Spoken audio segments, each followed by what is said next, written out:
believe America, or why is America not mentioned in Bible prophecy as a key player in the end, or are they a player at all for that matter? No, they're not. We're not. Okay, several possibilities why. Because, and here's what we assume, in Ezekiel 38 and 39, when this coalition of 8 nations comes down to invade Israel, there's no nation that they're afraid of. Nobody can or will intervene on the side of Israel. So we assume there's no superpower in the world, meaning the, unfortunately, the demise, as John Wade would say, of the United States of America, unfortunately. Right. So we're not there, meaning we're not either, we don't exist, or we don't have the political will, the military, the economic.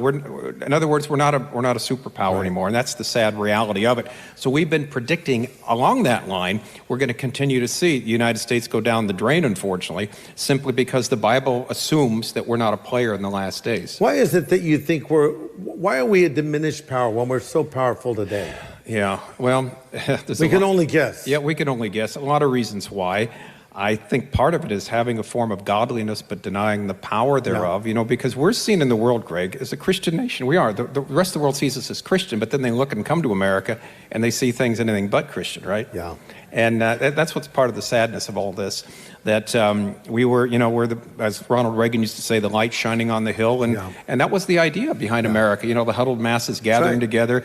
20 out of the first 21 institutions that were founded in this country's schools, Harvard, Yale, William and Mary, were founded to train pastors to go out and evangelize the rest of the country. Yeah. We've fallen tremendously away from that calling. Yeah, one of the ratifiers of the Constitution pointed out that this country was not founded by religionists, but by Christians. Correct. And, there are historians who will give us a revisionist version, and they'll try to edit that up. But this is the truth. But we're not claiming that all of America is Christian, but we clearly have a Judeo-Christian foundation that we have strayed from. And it seems to me we know judgment is inevitable. Every nation has a shelf life, doesn't it? We do. No matter who. I mean, you go to the great nations of the world, from Babylon to Greece to Rome, etc. They had a beginning, middle, and an end. And that's going to be true of our country as well as any other country. But what we're praying for is, before that time comes, that we could have perhaps another great spiritual awakening. Yeah, I was going to say, this is the answer we want. America's not in the Bible in the last days because no one's here. We've got a great revival. The rapture of the church happens and the country's empty. Wouldn't that be the great answer to it? Yeah.